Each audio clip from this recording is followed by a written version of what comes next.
Y llegó el momento de hablar de negocios. Hoy abordaremos el concepto de responsabilidad incondicional, desarrollado por Fred Kofman, coach ejecutivo y asesor en materia de liderazgo y cultura, en su libro Empresa Consciente. Kofman enfatiza la importancia de asumir la responsabilidad personal por nuestras vidas y acciones en lugar de culpar a factores externos. Ser protagonista de nuestra propia vida es clave para el éxito. Este tema lo conversaremos, por supuesto, con Jory Fayad, quien cuenta con más de 30 años de experiencia como empresario y profesor universitario.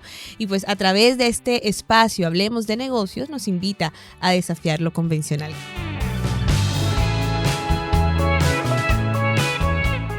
Bueno, este tema de responsabilidad incondicional, si bien esto es para hablar de negocio, hablarle a líderes, a empresarios, a emprendedores, yo creo que aplica para la vida misma, para quien emprenda y quien no emprenda, ¿no? Así es, así es. Porque es que la empresa es una institución que permea toda la sociedad. Por lo tanto, lo que pasa en la sociedad también pasa en la empresa. Entonces, es muy frecuente que hayan ejecutivos que no asumen la responsabilidad incondicional de todo lo que ocurre alrededor. Entonces eso es un tema extraordinario. Este concepto de responsabilidad incondicional lo tomas del libro Empresa Consciente, ¿no? Hablas de 7 aspectos, el autor habla de 7 aspectos, pero nos vamos a enfatizar en este punto, responsabilidad incondicional. Y hay algo que es transversal a este concepto y es la conciencia. Empecemos por ahí. Correcto, muy bien. Hay una corriente, digamos, moderna, de la filosofía moderna, que Kofman la aplica al empresarismo o al empresariado, digamos, que es esa corriente de la conciencia del momento, la conciencia hoy.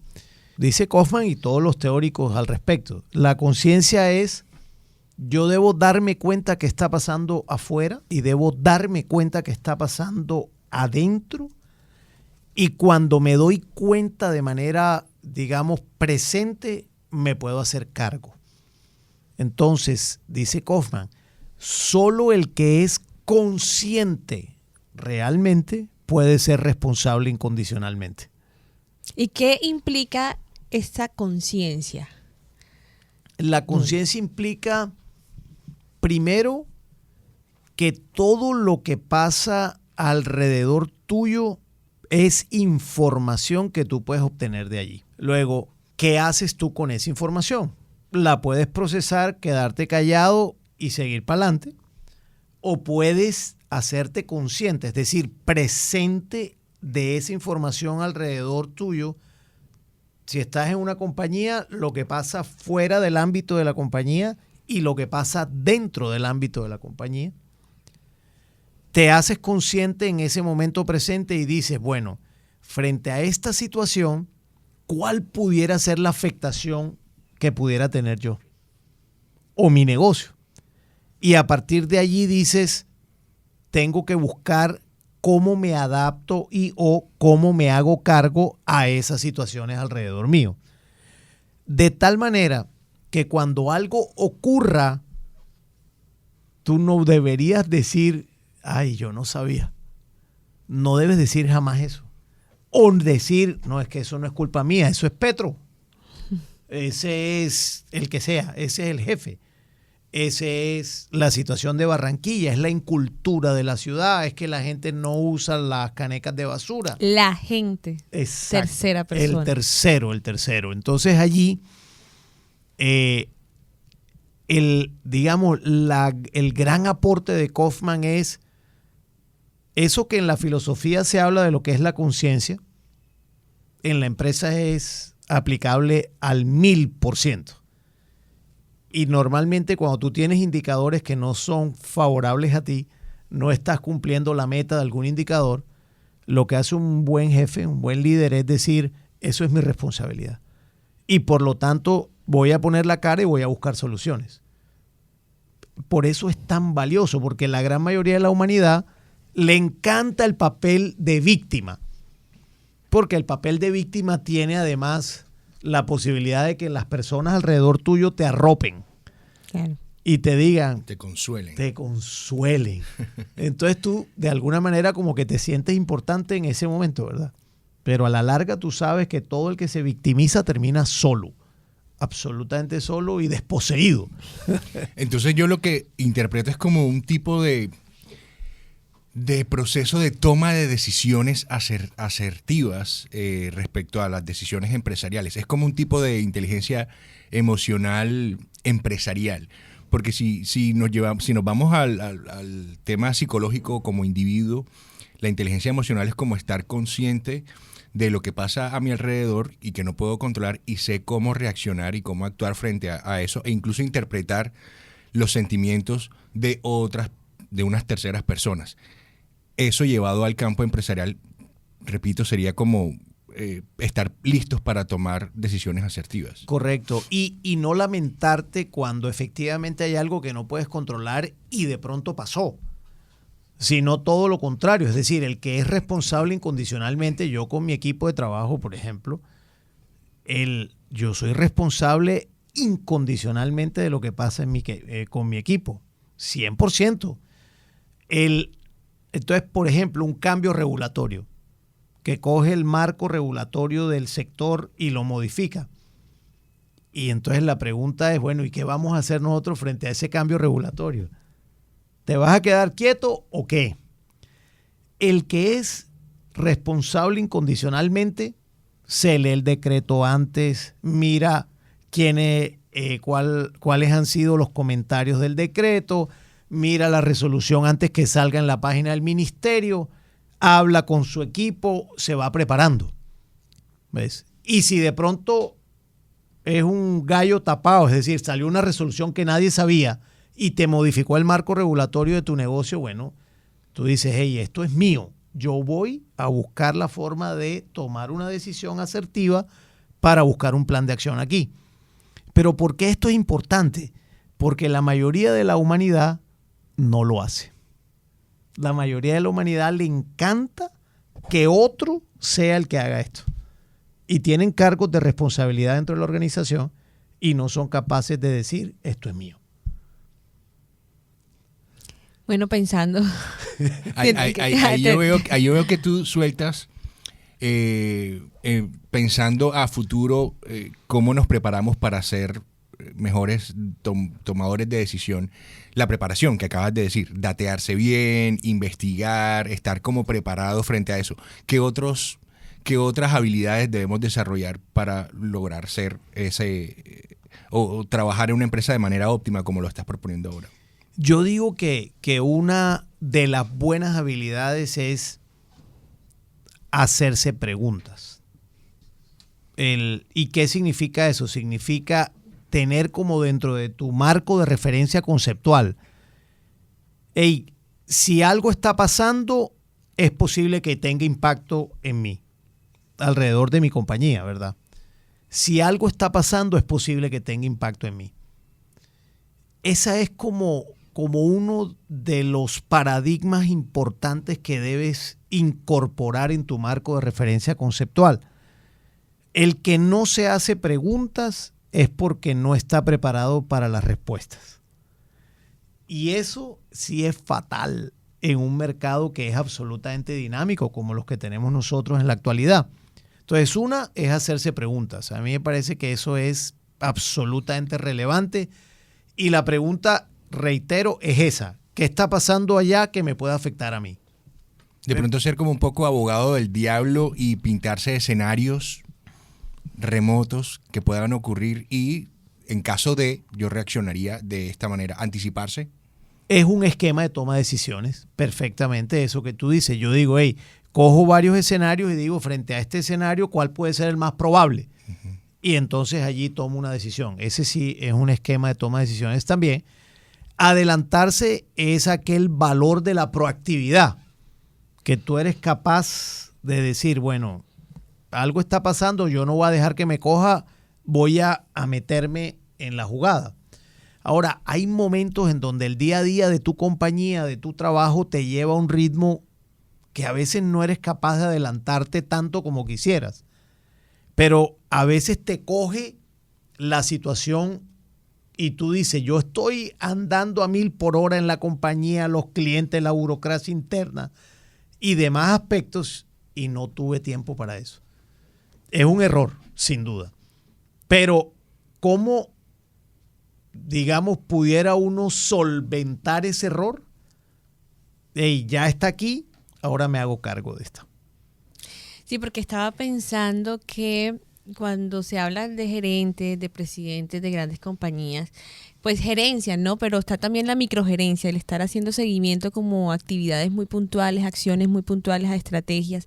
Pero a veces los gerentes o los grandes empresarios no tienen tiempo, o un emprendedor que tiene que tener todo, que si bien tiene que tener todo en la cabeza y estar monitoreando todas las áreas de su emprendimiento, de pronto no está haciéndole el minuto a minuto a una acción que se planteó, alguna estrategia que se va a desarrollar, sino que delega esa actividad en un colaborador. Uh-huh. Entonces, cuando no se está haciendo ese seguimiento y resulta que pues no salió favorecer, no fue favorable el resultado, ¿cómo se hace en ese caso? Entonces uno diría, amigo colaborador, lo que vamos a evaluar la situación. ¿Qué ha pasado? El jefe inconsciente, a la luz de este concepto, diría, te delegué una responsabilidad, no fuiste capaz de hacerla, tú eres el culpable. El jefe consciente, responsable incondicionalmente, dice, te delegué una responsabilidad, no fuiste capaz de hacerlo, pero tú tienes tanta responsabilidad como yo en esto. Porque yo no te hice seguimiento, yo confié demasiado en ti a lo mejor, no puse un esquema de rendición de cuentas porque yo pensé que tú ibas a andar perfectamente. Eso hace un jefe consciente, un líder consciente. El aprendizaje, no dejes nada suelto. Así te toque trabajar más tiempo. No dejes nada suelto, porque si a alguien le das una responsabilidad, hazle seguimiento a esa responsabilidad. Cuando tú dejas las cosas sueltas, debes tener equipos de altísimo desempeño, que existen, pero ya son personas que son curtidas en el negocio, son gente madura, por encima de 40 años, personas que no necesitan supervisión directa, que tienen claridad de sus roles, que son líderes en sí mismos, que no necesitan un líder liderándoles todo el tiempo, sino que ellos alternan el liderazgo. Esos son equipos de alto desempeño. Son pocos, existen, pero son pocos. Lo que sucede en la mayoría de las organizaciones, desafortunadamente, es que las personas culpan a otros. Y eso sí, de verdad, es un error garrafal completo. Ahora, ¿por qué culpan a otros? Esa es otra pregunta interesante. Porque el modelo de liderazgo de esa organización es autocrático. Entonces, el error es castigado. Cuando a ti te castigan por el error, tú quieres evitar el castigo. Entonces, las personas tienden a escurrir el bulto porque el error es castigado. Es decir, esas culturas organizacionales represivas llevan a que la mayoría de las personas se vuelvan inconscientes. Ahora, ¿qué es lo que ocurre con las culturas organizacionales? Si ya tú eres maduro o madura, pues tú entras y te montas y tú sabes qué está bien y qué no. Pero la mayoría de las personas son jóvenes en las organizaciones, repiten el patrón que ven dentro de la organización. Claro. Entonces se vuelven inconscientes. ¿Y eso qué hace? Primero, que la persona se vuelve un mediocre a mi gusto. Y dos, la compañía no avanza en los niveles y en los pasos que debería avanzar. Hay una palabra que en muchas esferas se está repitiendo demasiado, que es el empoderamiento. Uno como líder trata o le dicen, tienes que empoderar a tu equipo porque deben funcionar como un relojito. Todos hacen parte de un engranaje y todos deben ser capaces de tomar sus propias decisiones. Pero ¿hasta dónde un líder debe soltar esa cuerda de empoderar y no, de pronto no hacerle seguimiento a a su equipo? Dejar de hacerle seguimiento nunca. ¿Hasta dónde debe soltar la cuerda? Yo digo que hasta que el acuerdo entre el equipo se dé. Ejemplo, hay un banco cualquiera, dice, por la experiencia y las políticas que tienen, dicen, hey, mira, aquí hay unos compromisos muy grandes y eventualmente hay niveles de aprobación que son de autonomía del gerente del segmento, después del vicepresidente de la regional, después del comité ejecutivo y después de la junta. ¿Cuáles son, digamos, esos niveles por qué esos niveles de autonomía? Porque cada vez que se aumenta el monto para aprobar un crédito, el riesgo del negocio aumenta y más personas tienen que poder intervenir para ver cómo el riesgo se puede mitigar. No para entorpecer en teoría, pero debería ser para mirar otras personas el impacto que puede tener. Entonces, a nivel de política, uno puede delegar autonomías controladas. A nivel de concepto, hay ciertos roles en la organización que deberían tener una muy buena autonomía hasta que le puedan resolver a los clientes. Y es la gente que está de cara al cliente. Claro. Si tú no le crees a tu equipo de ventas, ¿a quién le crees? O sea, ¿le vas a creer al contador? Pues sí, tienes que creerle, pero lo de él. Pero de cara al cliente, tú no le puedes creer sino a tu equipo de ventas, por ejemplo. ¿Por qué no se le da autonomías suficientes y necesarias a los equipos de venta, a la gente que está en el front, para que el cliente pueda tener toda la posibilidad de resolver sus rollos allí contigo? Por miedo. Entonces, porque dicen, no, es que si yo le doy autonomía a esta persona va a abusar de la autonomía. Resulta que es todo lo contrario. Cuando tú le das autonomía a los individuos se vuelven más responsables. Tienen mayor sentido de pertenencia. Claro. De hecho, el empoderamiento para mí es milagroso para las organizaciones. Una compañía empoderada cambia automáticamente en positivo. Una compañía no empoderada, tú lo ves y tú dices, bueno, ¿y aquí quién toma la decisión? Y no son compañías que se acercan al mercado de la mejor forma. Entonces, ¿hasta dónde debe uno delegar? Yo creo que uno debe delegar, en mi caso, si yo te lo pongo porcentualmente, yo delego hasta el 80% de lo que me corresponde. Pero nunca dejo de hacer seguimiento. Y para eso hay un modelo de rendición de cuentas que es fundamental. Y tú tienes que venir todos los lunes a rendir cuentas. Pero no para ver en qué te equivocaste, sino para ver, bueno, qué está pasando, en qué te apoyo. Claro. ¿Qué situaciones hay? Esa es la mejor forma, desde mi punto de vista. Puede haber casos en donde tú le delegas a alguien y esa persona, por miedo, no actúa. Esa persona no sirve para estar en tu equipo. Y hay que saber detectarlo. Sí. Johnny, porque no toman decisiones. Claro. ¿Qué empresas recomiendas revisar?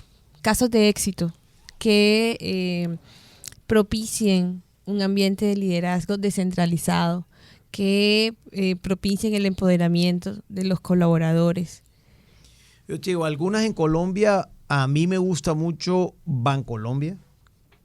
Me parece que lo hacen muy, muy bien. Me gusta mucho Sura, que también lo hacen bastante bien. Me gusta una compañía que es Nutresa. No sé ahora con este bololó que ha habido con ellos, si ha cambiado algo, no sé. Pero me parece que también lo hacen muy bien. Me gusta la Fundación Santa Fe de Bogotá, el hospital Fundación Santa Fe de Bogotá. Lo que he leído y mi experiencia como paciente allá ha sido extraordinaria. Creo que esas compañías ahora que se me vienen a la mente son unos buenos ejemplos de empoderamiento y de buena delegación. Yo quería hacer otra pregunta. Hay un estilo de empresarial que no sé si yo tuve la experiencia, no recuerdo en qué empresa, en la que se turnaban por semanas o por meses, en el que rotaban a los empleados en diferentes cargos. ¿Con qué fin? De que estuvieran enterados de qué hacían sus compañeros de trabajo también, que tuvieran esa sensibilidad de que yo no soy contador, pero yo voy a hacer como una mini pasantía de una semana trabajando en la oficina de contabilidad. Bueno. Eso me lleva a la pregunta de, primero, ¿qué opinas de este tipo de empapar de toda la información? No sé si a corto plazo la idea es que si alguien de la oficina falta, o una persona de un área completamente diferente tenga la posibilidad de reemplazarlo, de hacer esas funciones, podría hacer eso. Pero también quiero saber qué piensas de estos líderes sabelotodos, que saben de todo un poco. Lo primero, lo de la rotación, a mí me parece absolutamente espectacular.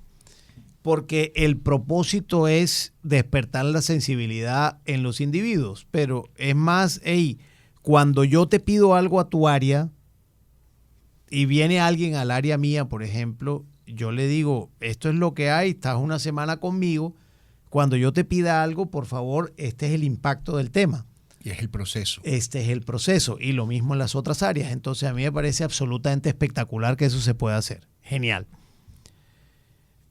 Los líderes sabelotodos o los jefes sabelotodos son, para mi gusto, odiosos. Porque no hay mejor valor que la honestidad en todo momento. Entonces uno pretender saber todo, mierda, eso sí está como complicado. Uno debe decir, no sé, déjame averiguo, y no pasa nada, todo lo contrario. Hasta te nutres tú. Y el equipo además sabe que tú no sabes todo.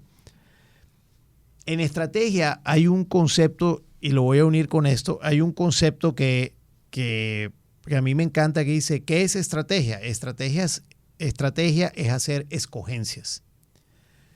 Y cuando tú haces escogencias, automáticamente haces renuncias. ¿Ves? Entonces, por ejemplo, si a mí me dijeran, es que tú tienes experiencia, has trabajado en compañías en cargos importantes, asesórame del área financiera. Yo digo, no, yo renuncio a eso. Entonces, eso no es lo mío, el del área financiera es otro.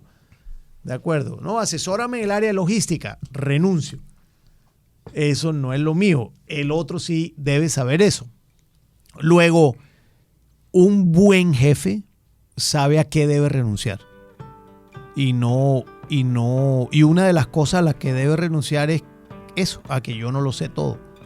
Ojalá alguien tuviera esa virtud, pero todavía no lo conocemos. Y de esos casos hay bastante.